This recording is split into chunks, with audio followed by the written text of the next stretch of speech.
Обсудить всю науку надо и нужно. Для этого и проводится 7-й съезд Совета ботанических садов стран СНГ в Сухуми. До начала работы мероприятия собравшиеся поздравили академика, первого вице-президента Академии наук Абхазии Сергея Бебия, который на днях отмечал 85-летие. Сергей Михайлович, я от души вам вручаю, желаю долгих лет жизни. Вы только вступили в возраст мудрости, и каждый абхаз его носит. Мы с большим удовольствием вам это передаем.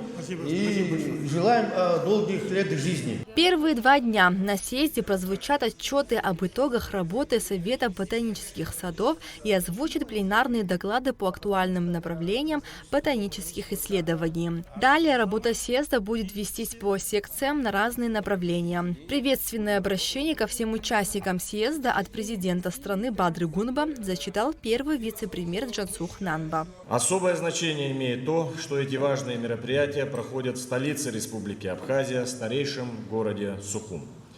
Основанный в 1840 году Сухумский ботанический сад является флагманом фундаментальных и прикладных исследований в регионе и внес значимый вклад в мировую ботаническую науку.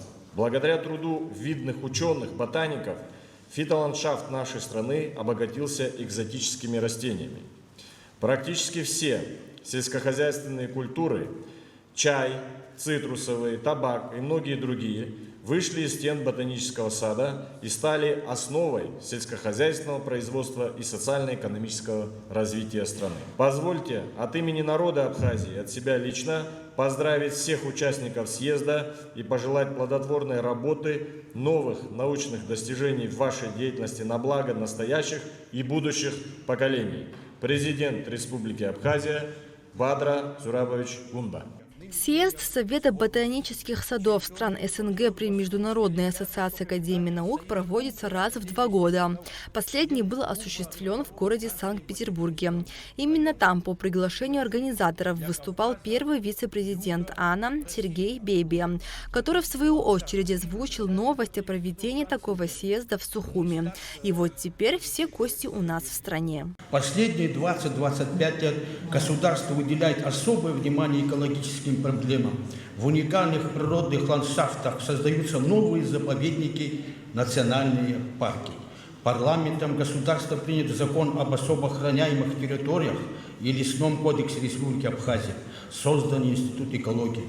Делается все возможное для сохранения и приумножения основного богатства нашей Родины – природы.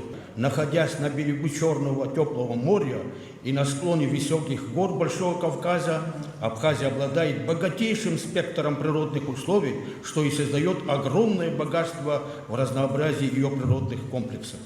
Коллектив института делает все возможное, чтобы сохранить, изучить и приумножить богатую растительность Абхазии.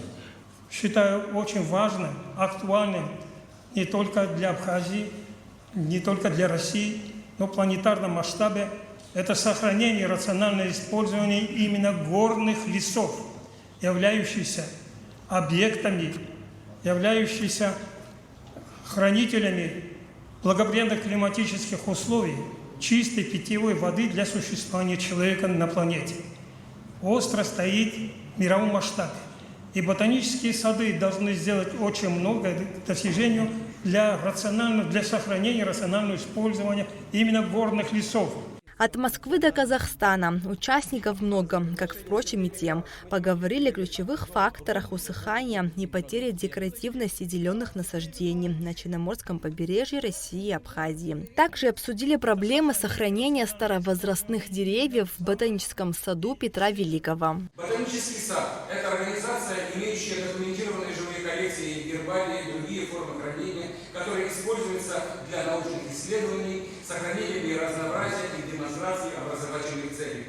Здесь на этом слайде мы видим количество садов. У нас в России 98, это те ботанические сады, которые входят в Совет ботанических садов России. Наш сад пополнялся значительной потерей во время блокады. Артобстрелы, бомбардировки и жестокий мороз в 1942-1943 годах Практически полсада уничтожили. Сада, который еще не был Петром Великим, он был, потом перестал, потом опять мы восстановили. И вот Сухумский ботанический сад очень нам помогал. И людьми, и коллекции привозили. И этим, так сказать, восстановили, за что огромнейшее вам спасибо. К концу 7-го съезда Совета ботанических садов стран СНГ для участников будут организованы экскурсии по научным экспозиционным объектам Сухумского ботанического сада, а также планируется посещение Рицинского реликтового национального парка. Налач Хинджерия, Фатима Гергия, Алексей Агухава, Абхазское телевидение.